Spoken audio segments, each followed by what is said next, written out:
6 weeks ago, I stood beneath the dome of this Capitol and proclaimed the dawn of the golden age of America. From that moment on, it has been nothing but swift and unrelenting action to usher in the greatest and most successful era in the history of our country. We have accomplished more in 43 days than most administrations accomplished in 4 years or 8 years, and we are just getting started.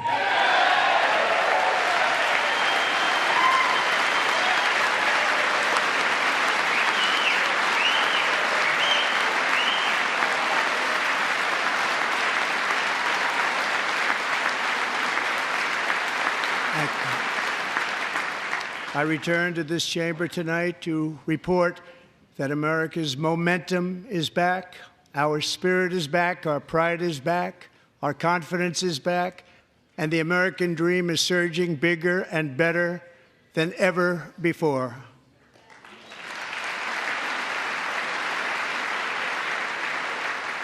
The American dream is unstoppable, and our country is on the verge of a comeback, the likes of which the world has never witnessed and perhaps will never witness again.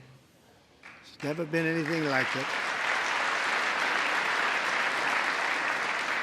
The presidential election of November 5th was a mandate like has not been seen in many decades.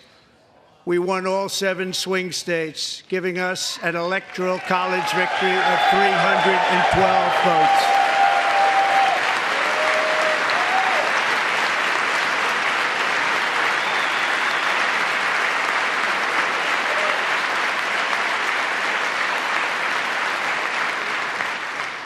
We won the popular vote by big numbers and won counties in our country.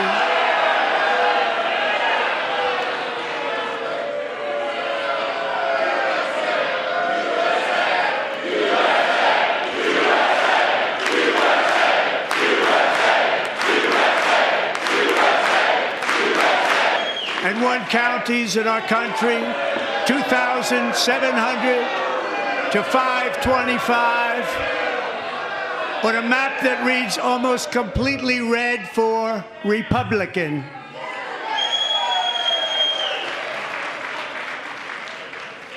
Now, for the first time in modern history, more Americans believe that our country is headed in the right direction than the wrong direction. In fact, it's an astonishing record, 27-point swing, the most ever.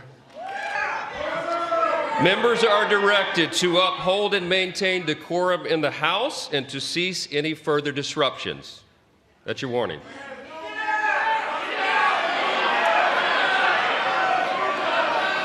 Members are engaging in willful and continuing breach of decorum, and the chair is prepared to direct the Sergeant-at-Arms to restore order to the joint session. Take your seat, sir. Take your seat. Finding that members continue to engage in willful and concerted disruption of proper decorum, the chair now directs the Sergeant-at-Arms to restore order. Remove this gentleman from the chamber.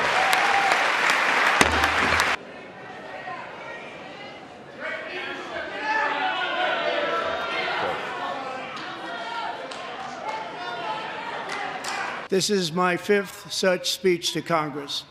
And once again, I look at the Democrats in front of me, and I realize there is absolutely nothing I can say to make them happy or to make them stand or smile or applaud. Nothing I can do. I could find a cure to the most devastating disease, a disease that would wipe out entire nations, or announce the answers to the greatest economy in history, or the stoppage of crime to the lowest levels ever recorded. And these people sitting right here will not clap, will not stand, and certainly will not cheer for these astronomical achievements. They won't do it, no matter what. Five times I've been up here. It's very sad, and it just shouldn't be this way.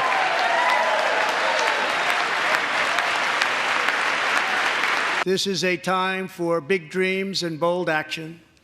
Upon taking office, I imposed an immediate freeze on all federal hiring, a freeze on all new federal regulations, and a freeze on all foreign aid. I terminated the ridiculous Green New Scam. I withdrew from the unfair Paris Climate Accord, which was costing us trillions of dollars that other countries were not paying.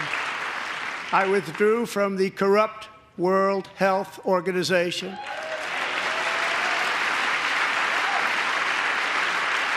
And I also withdrew from the anti-American UN Human Rights Council. And I have stopped all government censorship and brought back free speech in America. It's back. And to that end, I have created the brand new Department of Government Efficiency, DOGE. Perhaps you've heard of it. Perhaps. Which is headed by Elon Musk, who is in the gallery tonight.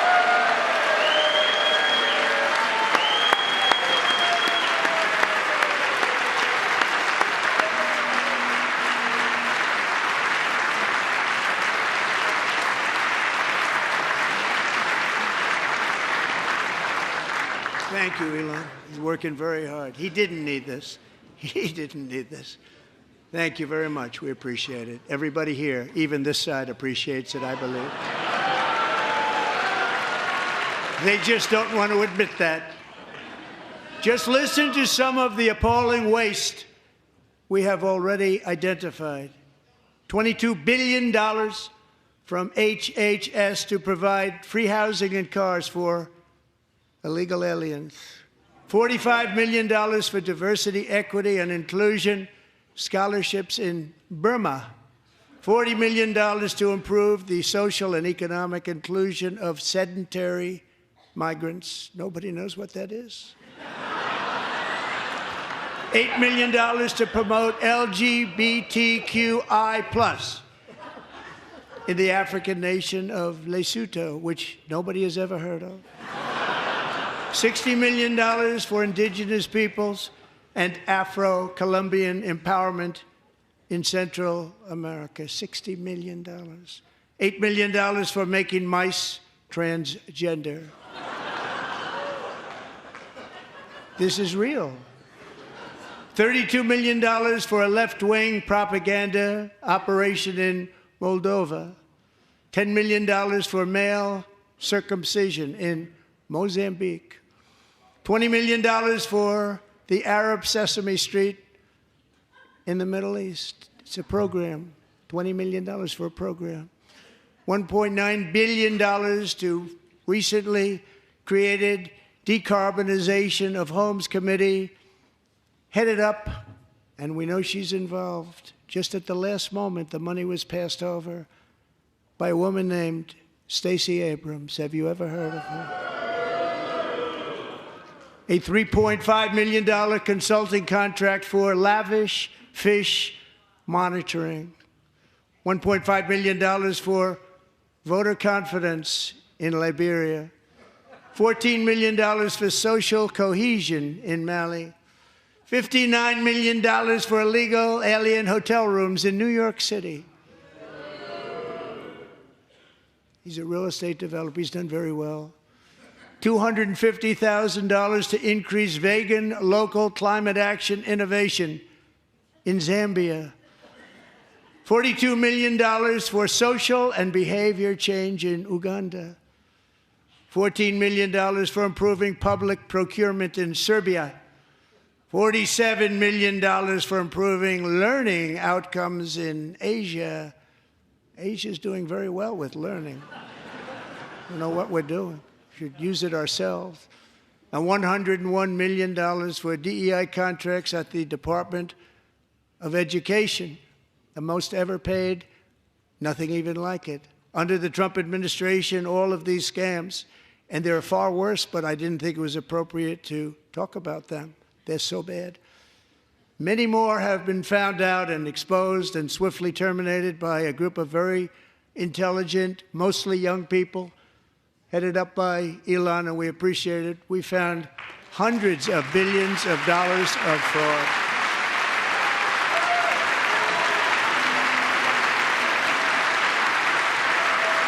For nearly 100 years, the federal bureaucracy has grown until it has crushed our freedoms, ballooned our deficits, and held back America's potential in every possible way. The nation founded by pioneers and risk-takers now drowns under millions and millions of pages of regulations and debt.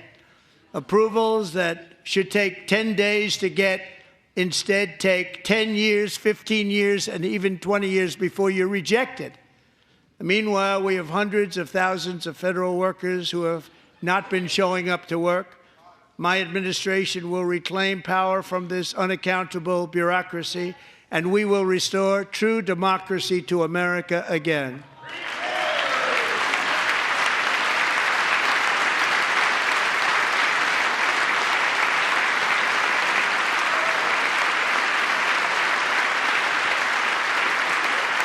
And any federal bureaucrat who resists this change will be removed from office immediately. Because we are draining the swamp. It's very simple. And the days of rule by unelected bureaucrats are over.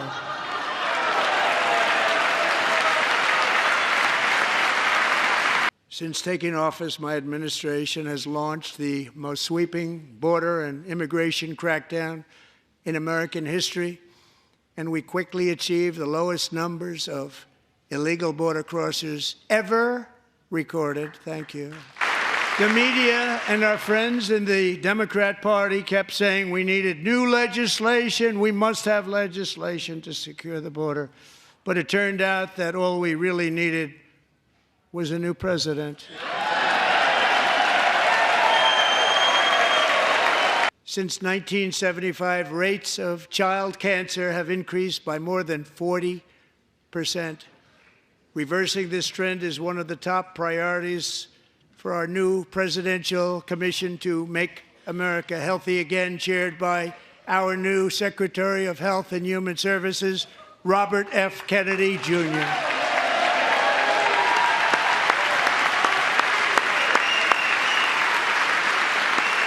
With the name Kennedy, you would have thought everybody over here would have been cheering. How quickly they forget. People have been talking about that so much lately with everything going on with Ukraine and Russia. But a lot of things are happening in the Middle East. It's a rough neighborhood, actually. I'm also working tirelessly to end the savage conflict in Ukraine. Millions of Ukrainians and Russians have been needlessly killed or wounded in this horrific and brutal conflict with no end in sight. The United States has sent hundreds of billions of dollars to support Ukraine's defense, with no security, with no anything. They're Russian young people. They're Ukrainian young people. They're not Americans, but I want it to stop. Meanwhile, Europe has sadly spent more money buying Russian oil and gas than they have spent on defending Ukraine, by far. Think of that. They've spent more buying Russian oil and gas than they have defending. Earlier today, I received an important letter from President Zelensky of Ukraine. The letter reads, Ukraine is ready to come to the negotiating table as soon as possible to bring lasting peace closer. Nobody wants peace more than the Ukrainians, he said. My team and I stand ready to work under President Trump's strong leadership to get a peace that lasts. We do really value how much America has done to help Ukraine maintain its sovereignty and independence. Regarding the agreement on minerals and security, Ukraine is ready to sign it at any time that is convenient for you. I appreciate that he sent this letter, just got it a little while ago. Simultaneously, we've had serious discussions with Russia and have received strong signals that they are ready for peace. Wouldn't that be beautiful? Wouldn't that be beautiful?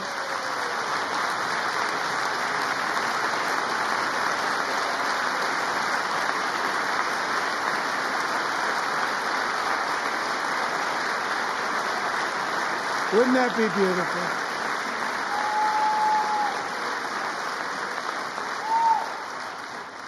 It's time to stop this madness. It's time to halt the killing. It's time to end this senseless war. If you want to end wars, you have to talk to both sides.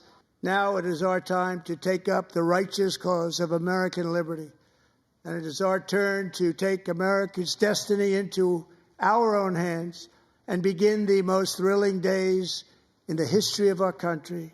Every single day we will stand up and we will fight, fight, fight for the country our citizens believe in and for the country our people deserve. My fellow Americans, get ready for an incredible future because the golden age of America has only just begun. It will be like nothing that has ever been seen before. Thank you, God bless you, and God bless America.